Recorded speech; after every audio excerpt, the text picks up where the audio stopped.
राष्ट्रीय सुरक्षा मंथ जो है वो मनाया जा रहा है और ये 1 जनवरी से लेके 31 जनवरी तक रहेगा।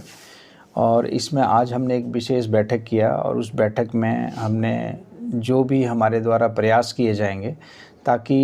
जो हमारे जितने भी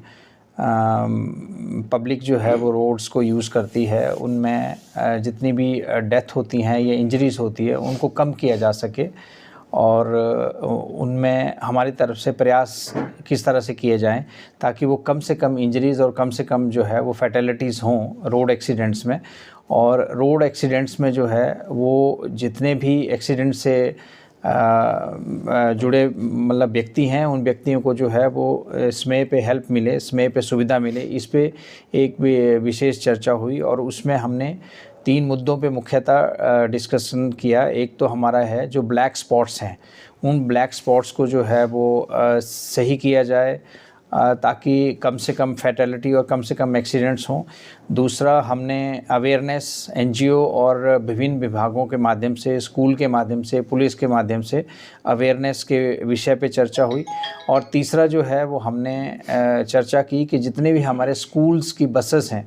उनमें जो ड्राइवर्स हैं बाकी वैसे तो सभी ड्राइवर्स के जो हैं वो फेस्ड मैनर में आई टेस्टिंग होना चाहिए, लेकिन उनके जो है मुख्यतः प्रयास किए जाएं फर्स्ट फेज़ में कि उनके भी आई टेस्टिंग हो ताकि कम से कम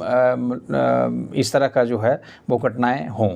और एक और भी है, मैं आपके माध्यम से एक ध्यान में लाना चाहता हूँ। एक राहवीर करके जो है वो एक गवर्नमेंट ऑफ इंडिया की स्कीम है जिस स्कीम के माध्यम से जो भी व्यक्ति इस तरह के एक्सीडेंट्स में जो है वो मदद करेगा उसको जो है वो इनाम भी दिया जाएगा। वो प्रपोज़ल हमें पुलिस के माध्यम से आएगा कि इस व्यक्ति ने इस एक्सीडेंट में इस तरह की मदद की थी और उस व्यक्ति को जो है वो राहवीर नाम से जो है वो साइटेशन भी दी जाएगी और साथ में 25,000 रुपये का जो है वो उसको इनाम भी दिया जाएगा। और ये पैसा जो है वो उसको 5 बार वो जो है 5 लगातार जो साल में जो है वो मदद कर सकता है, तो उसको जो है 5 बार ही वो इनाम दिया जाएगा। तो ये स्कीम के विषय में भी मैंने मतलब हमने चर्चा की और हमने प्रयास किया कि इसको भी हमें ज़्यादा से ज़्यादा बढ़ावा देना चाहिए सो दैट जब भी कोई एक्सीडेंट होता है तो उसमें जो है वो उस एक्सीडेंट से इफ़ेक्टेड व्यक्ति को जो है उसमें रहते जो है वो सुविधा जो है मिल जाए, चाहे उसको मेडिकल एड हो या किसी भी तरह की सुविधा जो है उसको मिल जाए। सर जिला की अगर आपने बात की, कितने ब्लैक स्पॉट सर जिला में हैं? अभी जो ब्लैक स्पॉट 118 के करीब ब्लैक स्पॉट जो है वो आइडेंटिफाई किए हुए हैं जो पिछली मीटिंग्स में ऑलरेडी आइडेंटिफाइड हैं। लेकिन अब इन ब्लैक स्पॉट पे अभी हमने ये कहा कि जब भी हमारी नेक्स्ट मीटिंग हो तो इन ब्लैक स्पॉट्स पे क्या कार्य हुआ है उसके विषय में भी हमारे पास जो रिपोर्ट मंगवाई जाए।